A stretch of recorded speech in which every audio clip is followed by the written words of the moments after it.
Welcome back, Beans Army, to another episode of the Less is More Sports Podcast, the college offseason podcast where we're less of the regular season, but more of the offseason. The 2025-2026 college football season is officially at its halfway point.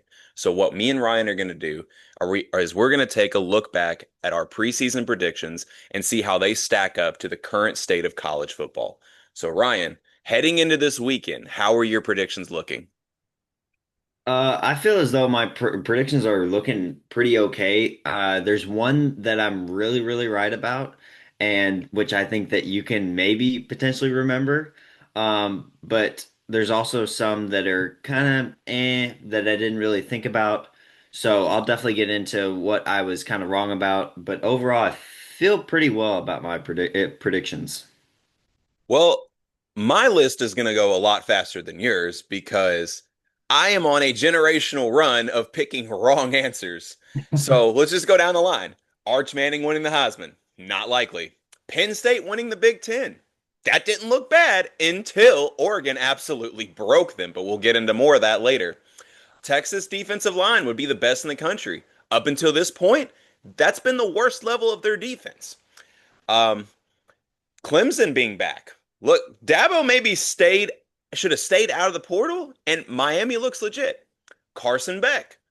I said he would, I called him a freaky ass dude. Said he was ass, on not necessarily on cap or no cap, but on one of the side quest videos. But now he's looking like the quarterback everyone seems to think he is. And, he's having a great season. Miami looks legit. Now, I will say one that isn't all bad, but it's not good either. I said UNLV would make the college football playoff. They are undefeated, but the committee is not feeling their strength of schedule.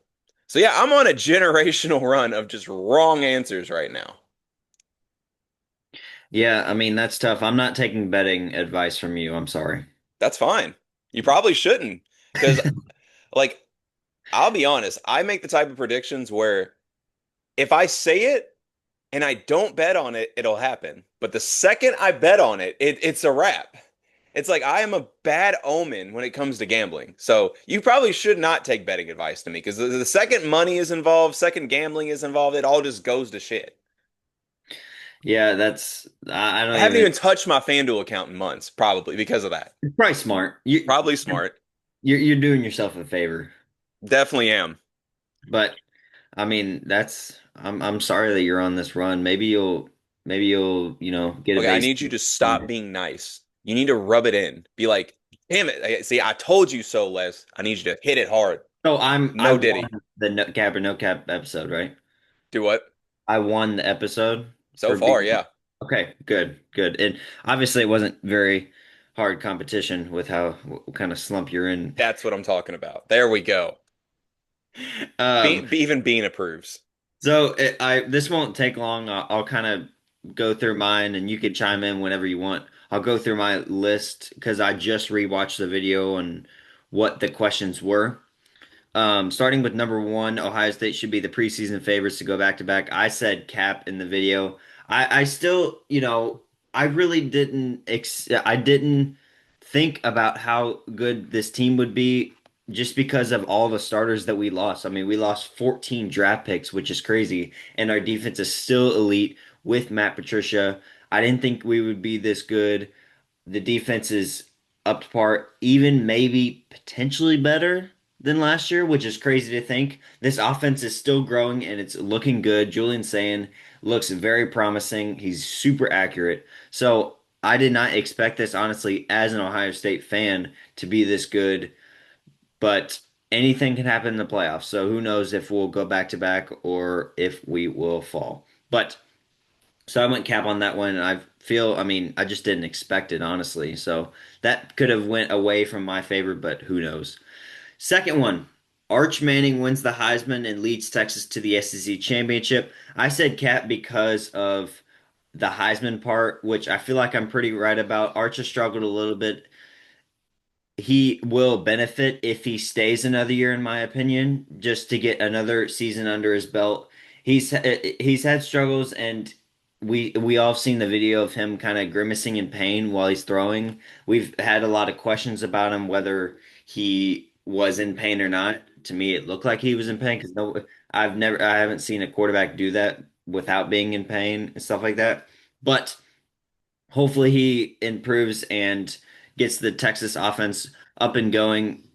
So who knows, will be in the SEC championship, but I hope, for your sake that the Longhorns improve, and maybe they did this weekend. Um, Third one, Penn State is the biggest threat to Ohio State. This one is funny because I said Cap because until we beat Michigan, Michigan is our biggest threat, and I was right about that. Michigan has struggled this year, like I saw, because they're not good, but somehow they're good against us every time we play them, so we have to beat them. They're our biggest threat, and Penn State looks absolutely terrible. Penn State paid Jim Knowles $3 million to come there and be their defense coordinator, and their defense looks pretty bad. It looks not the worst, but lost Abdul Carter. They still have denied. Is it denied Dennis Sutton or is it Hmm. Dennis? I think it's denied Dennis Sutton. Denied Dennison, yeah. But they just haven't looked good. Their offense hasn't improved at all with getting like guys like Trevor Pena and still having the running back duo. Yeah, they're not good. This one, this one is what I'm smiling about. Yeah, I was waiting on it. Clemson is being back to championship contender. I said Cap because I wasn't high on Cade Klubnik, and I couldn't feel more right about that because he has struggled a ton, and I've never really been high on him, and I've never liked Clemson, specifically Dabo, and they've just proved me right. Their run game was slow to start the season, especially against LSU, with only having 31 yards in the whole game rushing, which is not good. Um, yeah, just Clemson has struggled, and I don't see them anywhere in the playoffs. They're 3-3 right now. That's not good. They'd have to have a miracle happen. Am I going too slow? Do you want me to keep going? No, keep going. You're good. Okay. The Big Ten is overtaking the SEC for the best conference. I said no cap because of the last two national champions being Ohio State and Michigan. I'm gonna keep with that just because I think that in my opinion, we're more elite at the top, but the SEC is more deep than the Big Ten with having teams like Missouri, Alabama, Georgia, Texas still a solid team, Texas A&M, and teams like that, and Vandy also. So I think that the SEC is more deep than the Big Ten, but I think, in my opinion, the Big Ten is higher and more elite at the top. Number six was the elimination of the first round buys of conference champions are good. I said no cap. I mean, obviously it hasn't happened yet. That we haven't had the playoffs yet, but I will keep with that because of I love the straight seeding going into the Yeah, playoffs. there's no way to know like halfway through the season. We have to wait Yeah. till the college football playoff actually happens. Yeah, exactly. I still like the straight seeding and teams deserving where they need to be seeding. Well, hold on. Sometimes because not every AP poll is good. We know that. Um, then Arizona State was the favorite to win the Big 12. I said Cap because I talked about teams like Kansas State and Texas Tech. Kansas State has not been that great, and they certainly did not start the season off well. But Texas Tech has. But Texas Tech has looked great. They look like potentially the favorites right now. And With do you want to know why? why Because they spent that money this offseason. they did, and they're doing really good on the recruiting trail. Baron Morton has looked great. Their quarterback, Texas Tech Red Raiders. They just rebranded their logo, but they're the same team. So they look like a team that could go into the playoff and make some noise for sure. I'll take it a step further and say they've rebranded their team because the Texas Tech that I Yeah, grew up with, they could always, shoot out on offense, but their defense was yeah, a problem. I mean, if yeah. you want to go back and look at like Mahomes' time there, like they were putting up historic numbers offensively, but their defense was so bad that Mhm. they literally struggled to make 500. And Yeah, it's the funniest thing ever is like going back and looking at the stats of those games because like, their offense clearly did their job. But then their defense, it's like, were they even out there? Do they have a middle school defense? But now that they're able to spend that money and they've actually built a solid defense. And of course, the offense, it's almost like just uncanny if Texas Tech can't score the ball. That's just unheard of. That's just not who they are. But being able to rebrand the defense to where they actually are competitive and not costing the offense wins, I mean, that's a rebrand in itself. So, Yeah, and this is an example of how NIL, the good side of NIL, right. where a team like Texas Tech that we didn't look out for is really good. And what I was saying about same team, I meant like they were branded in the middle of the season, but same team as far as the season goes on, still a great team. They are someone to look out for. So I was right about that, not right about Kansas State, that's for sure. Notre Dame is going back to the semifinal. I said no cap. I'm actually going to change my decision. I still think that they will make the playoff. They will win out, in my opinion, but I don't have very much confidence in them going to the semifinal. Though Carr looks good. His first name is CJ, yeah, CJ, CJ. CJ I Carr. was blanking. CJ Carr looks very good for that offense.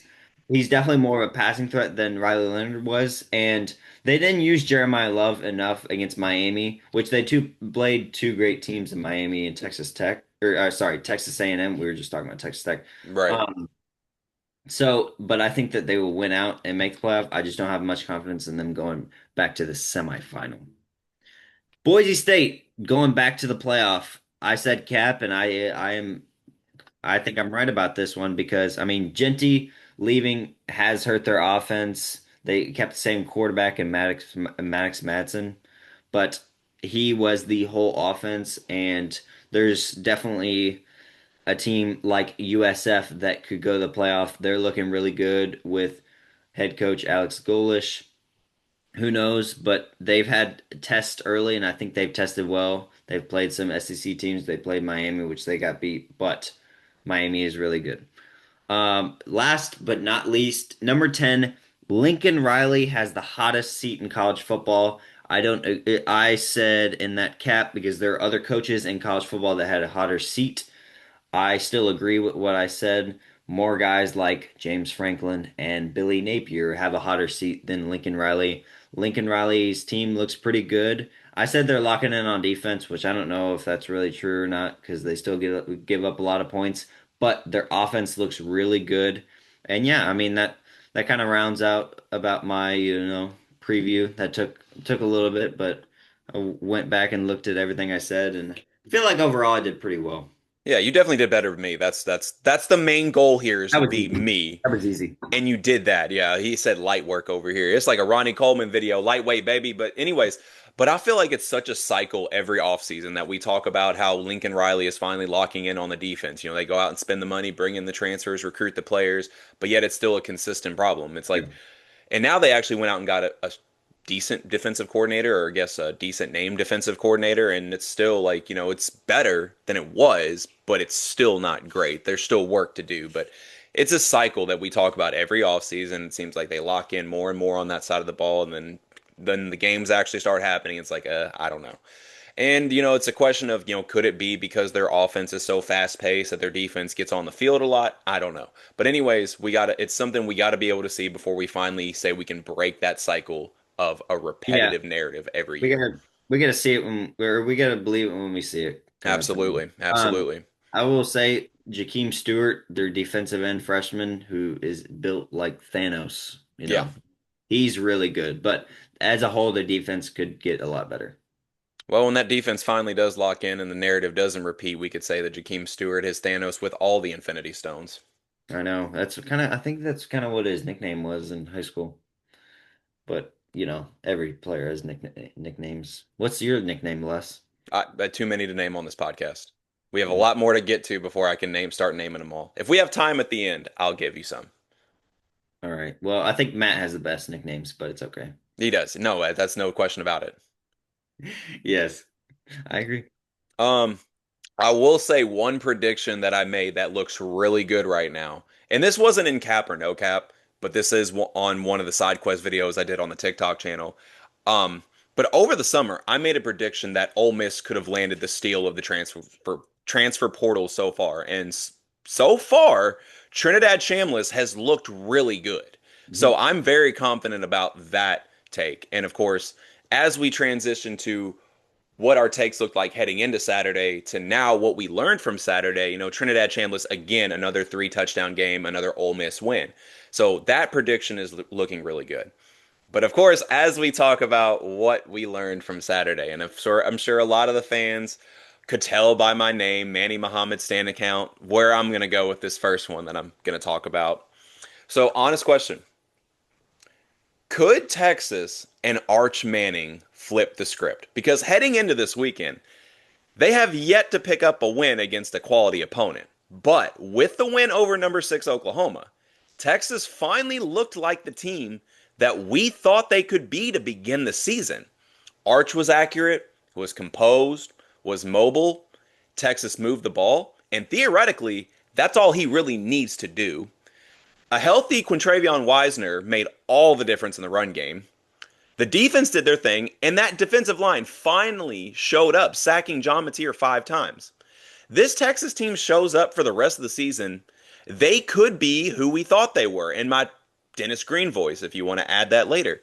But no, Texas, if this team shows up for the rest of the year, Texas could flip the script and go from being that disappointing team that started the season number 1 overall and then transitioned to unranked, but this could be the turning point, the confidence boost that they need to actually achieve what we thought they could achieve. Yeah, I agree. You all played well. You forced turnovers. Your defense looked like what I thought your defense would be. But they like improved as the season went on so far. I think that it could be where, your defense needs to give your offense confidence and give Arch confidence in getting the ball down the field and not having the defense on the field as much with that. I would like to shout out to Skip Bayless. If Mateer hadn't had a broken thumb, Oklahoma would have won yesterday. If my aunt had balls, she'd be my uncle. That was the greatest tweet of all time. That was the Uh, greatest response. I mean, yeah, obviously, I mean, if he wasn't 100%, he would probably play better than he did, but he threw 3 picks. It didn't look good. It he was he was back quicker than most of us thought he would be. He tried to play and played poorly. They could have put in Michael Hawkins, but they didn't. Or did they? I didn't really watch the game. No, they didn't. Okay, I figured they didn't. So they didn't put him in, and Oklahoma suffered for that, and so now they're going down in the rankings. I'm not going to say that the thumb injury, like having the thumb, that he would be, wouldn't be better without the thumb injury. But I'm going to be completely honest. One, I put that on the training staff because they're the ones that officially cleared him to Yeah, play, I for agree. one. So they said he was fine. And I'll be honest, I don't think it was an issue with the thumb because if you go back and watch the game, he's throwing the ball well. The problem was decision making. Mhm. Texas was able to pressure him, make him uncomfortable, and that forced him to throw balls into double coverage. That's where he struggled. Yeah, Like the ball looked fine coming out of his hands. Like when he had time and was composed back there in the pocket, like he looked good throwing the ball. He made accurate throws. But it was when Texas pressured him that forced him to make decisions quicker than what he was wanting to. That's where you start seeing problems. So I'm being completely honest. I don't think the thumb injury was an issue at all. It was a decision making issue. yeah.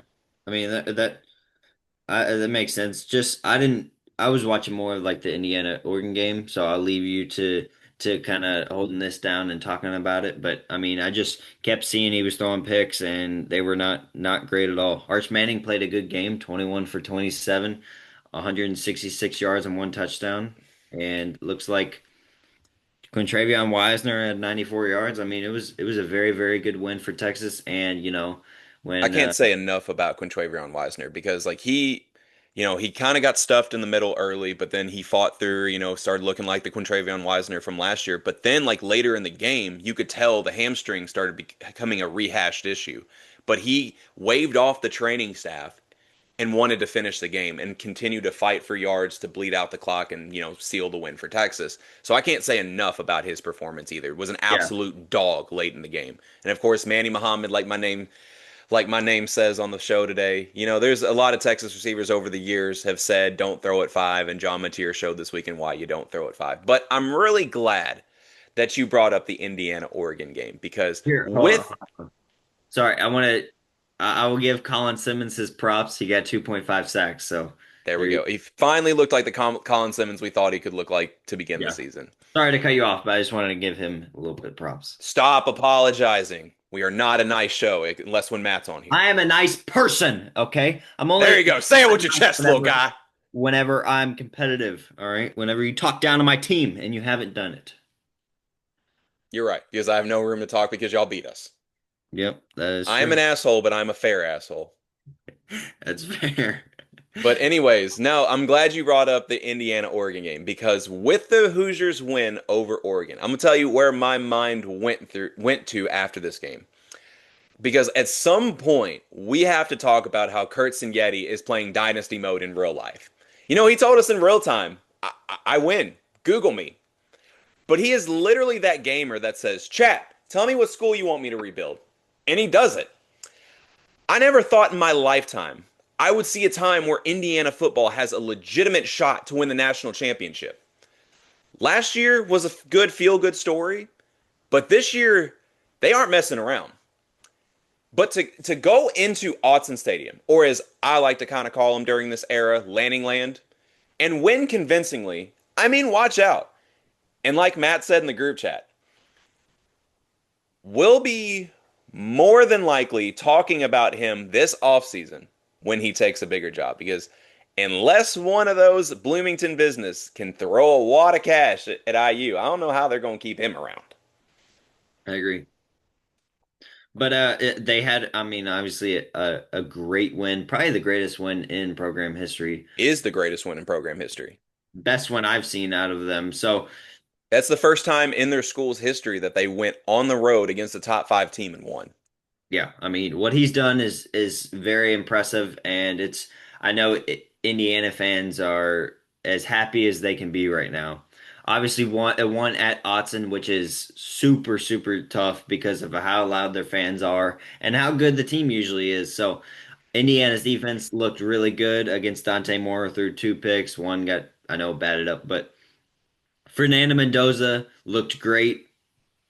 He, I was saying to some of the Indiana fans that I talked to is like, I think that Fernando Mendoza will be able to pass well on Oregon's defense because I don't love their secondary as much as like their defensive line is good. I don't like how good their secondary is, and they were not great. And he was able to pass well. Elijah Surratt went off for 121 yards and a TD. So they played as well as you can, and they won the game. And so shout out to them, and that's a huge win. And I'm sure that was a happy plane ride home. Yeah, that was absolutely a great take because what I've noticed as well with Oregon's defense is that if they're not pressuring the quarterback, you know, their secondary doesn't have a lot of success. They are so reliant on that defensive line causing problems to Yeah. where if they you get them out on an island and force them to make a play, they're kind of cooked. Yeah, and Oregon has a safety in Dylan Thieneman who played at Purdue, so Indiana knows his tendencies on and what he likes to do. So I'm sure they watch a ton of film on him. But Fernando Mendoza looks really good, and he seemed like he was free on what he was able to do. And Indiana's defense did really well against that. I mean, Oregon's top receiver had 100, or sorry, not 100, 44 yards. So they played really well. D'Angelo Pons and their other cornerbacks and safeties played really well on not letting the explosive play happen. You know, the real star of that game, you know, for the Hoosiers to me was that linebacker room because they were all over the field. I think Aiden Fisher. yes, he was really good, but I mean, multiple linebackers had 13 tackles. You know, Fisher had a sack and a half. Mhm. Another one had an interception. They were really the catalyst for making Oregon's offense miserable. Yes. Aiden Fisher had 13 total tackles, 1.5 sack, like you said. And then number 21, last name Hardy, had 13 total tackles also. So great linebacking. 26 tackles between two people. That's awesome. Yeah, that's crazy. So linebackers did great, and that Indiana defense really impressed me on how they were. And so they are going to look like a scary team the rest of the way. I feel like, going to Penn State doesn't look as tough now with what is happening. I mean, Northwestern did it, so I mean, Yeah, I let's feel like talk about that game. Indiana. a good transition. Let's talk about that game. Penn Yeah, State and loses that to can, Northwestern. What is this, three in a row for Penn State now? yes, yes, it is.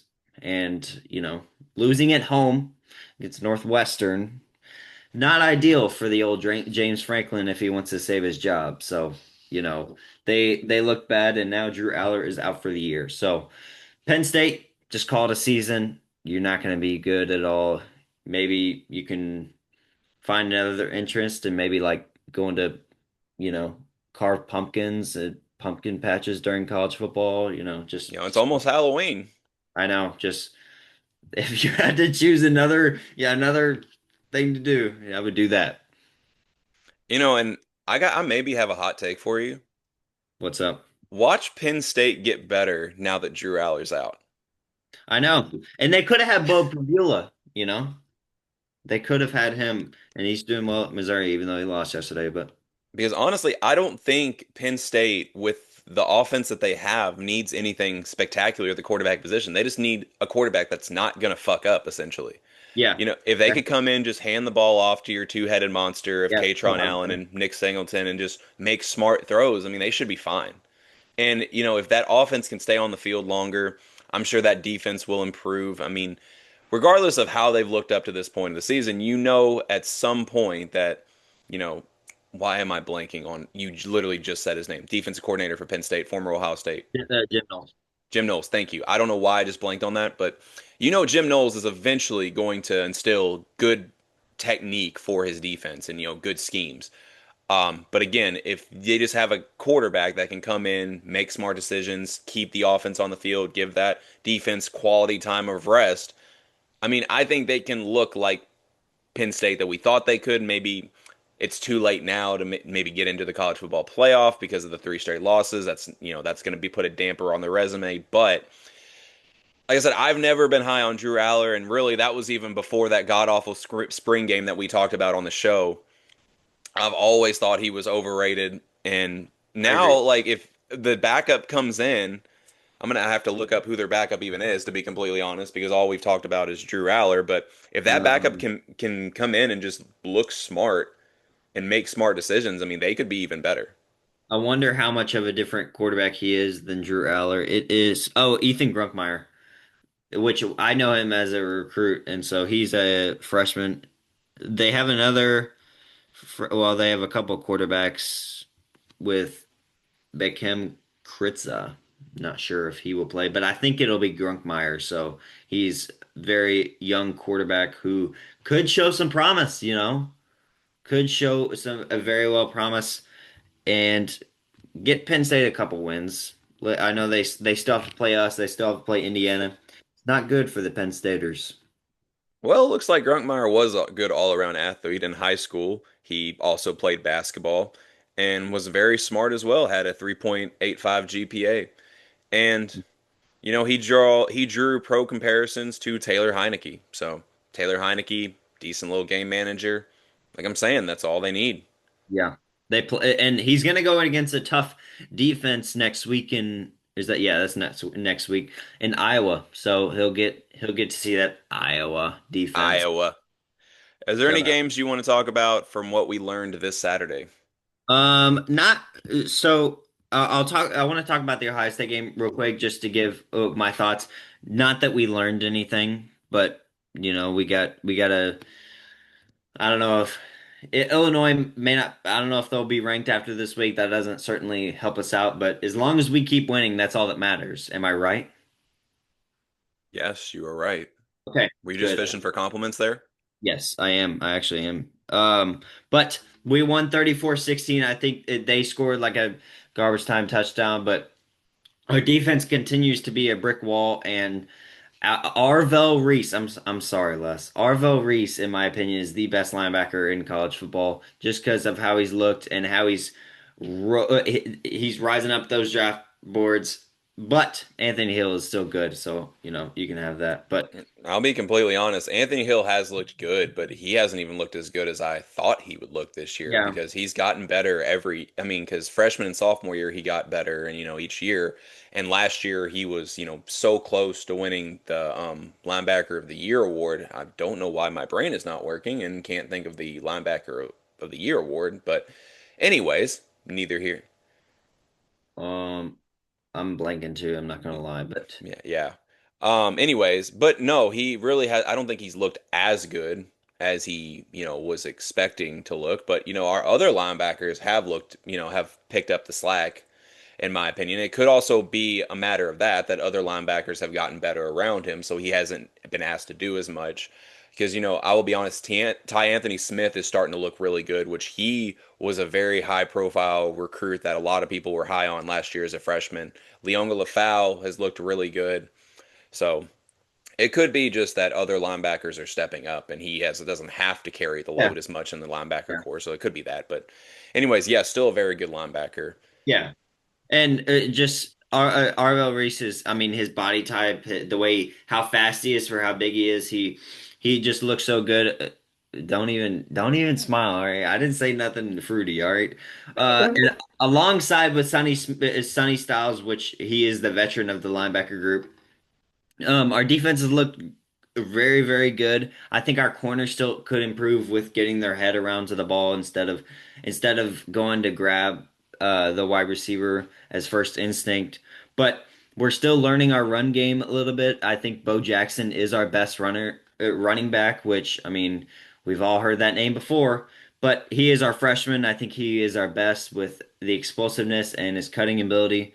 And we still have two great receivers in Carnell Tate and Jeremiah Smith, with a very promising quarterback in Julian saying he's getting better every game, and he didn't cause turnovers yesterday. So we played well. We're having this kind of slow developing offense during the game, which I think is intentional because we know how long the season is and can be, and we're not showing too much. We're not tiring out our players with having this fast offense and just causing injuries. So I think that is intentional, and we will get kind of open it up even more as the season goes on with Julian saying, but I'm completely fine with where we are right now. Yeah, your all's offense reminds me of like a champion boxer, just one that's really tactical, jab, jab, jab, and then just goes for the knockout late. That's Yeah. kind of how you all look. Yeah. But that game, watching y'all against Illinois, it just made me think back to when Illinois played Duke. And I thought Duke, was a couple plays away from honestly winning that game. I know the people are going to look at the final score and think I'm crazy for saying that, but if you go back and watch, there were several plays that, Duke just missed their assignments. And Duke beat themselves. And if they don't beat themselves in that game, I think they very easily could have won that game. And not to mention Duke's defense has gotten better each week. And, really since the NC State game, they turned the corner. So I think if we could have played Illinois now, I think Duke would have picked up a very quality win over the Illini. Yeah. And in our game, the Illini had a lot of mistakes. I mean, their punter was going down to reach for a low snap and he put his knee on the ground. That's tough. That Yeah. you gave us yardage that you were supposed to pin us back probably in the around the 10-yard line. So, I mean, obviously good win. It was an away win, and now like 2 weeks was it? Yeah, last week we played at home against Minnesota. We don't play another home game till November. So, I mean, we got a couple away games and then we have a bye week. So we play at Wisconsin next week. But can we get into real quick this was a game I was watching, the Michigan USC game? Absolutely, because we just talked about USC earlier. It this is surprising. It looked like Michigan was out physicaled by USC. That is not supposed to happen with those out west former Pac-12 teams in USC. They looked very good. Their explosive offense was at par yesterday. I think that we could learn from how USC played Michigan in our game against Michigan with how they were kind of air raid offense. Their running backs actually did well. They converted what was it?